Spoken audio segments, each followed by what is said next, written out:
Ya ọ̀bọ orin tó jiná bíi Messi ó tàbí Ronaldo. Ó súnmọ́ Grammy ọ̀bọ orin ju kóra lọ. Rosinski nínú olórin ẹ̀ ò lè lè bá o. Lampard nínú olórin yẹn ń bẹ̀ ní. Ẹ̀yin tẹ̀bí iṣẹ́ ti gbọ́ Lampard tuntun. Ẹ̀ṣẹ̀ Òṣùpá ẹ̀ àwọn padà wà kàn sí sọ́rọ̀ Òṣùpá. Òṣùpá jáde tán o, ó ní tẹ́ bá rẹ́ anybody tó dé tó sọ pé òun kọrin ju ọba orin King Saheed Òṣùpá lọ. Ẹ sọ fún pé Sodiq ó ń bẹ Sodiq tanátaná Sodiq ó ń bẹ. Ẹ bá mi subscribe sí ọkọ tv, like ẹ dẹ̀ share comment, kò ní bàjẹ́ fún. Èmi nìkan ò dájọ́ ṣẹ́rí papọ̀ tájọ́ ń jó ẹ̀bá ara parí gángan pẹ̀lú àrẹsẹ̀ ìjábàtà Òṣùpá ọ̀bọ orin tí pé dára ti pẹ́ kìkì àlùjọ ni àlùjọ pọ̀ o. Ẹ̀yin tèmi kí n lọ Saheed Òṣùpá Saheed don purity máa kọ́kọ́ máa tẹ̀pà mọ́lẹ̀ ẹ pàdé mi Sugarland ní Texas ní Ejide Snow Lounge 10571 Sinot Road Sugarland on the 22nd of November ẹ wá pa.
Òṣùpá ń ayé kan ń lọ ayé ò dúró òrèrè ayé làwọn lọ kọ̀ọ̀kan o kẹ̀dá náwó mu ẹ̀dá ò rí mú o ẹ̀dá kan lé ẹ̀dá ò lè bá o kánà tó lọ wọn lé àná pàápàá lọ ẹni dé àtúnlé wàhálà ẹ̀dá o ọjọ́ wo ni ó pin àdá ẹ̀dá o wọn láyé lọ sí wá lọ sẹ́yìn ní pàtórí lọ́rọ̀ ilé ayé ẹsẹ̀ méjì táyé fi dúró wọn ló ti kákanrọ̀ ìkan ló gbèrò ẹsẹ̀ méjì táyé fi dúró wọn ló ti kákanrọ̀ ìkan ló gbèrò.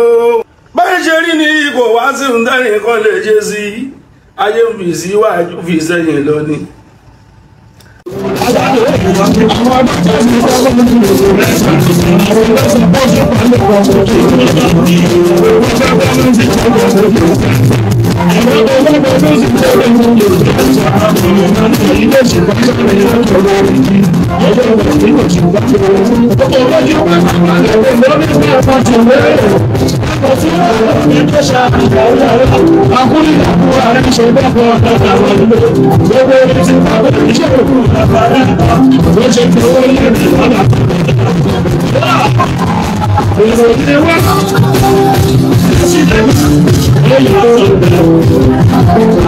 Òṣùpá Saheed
So,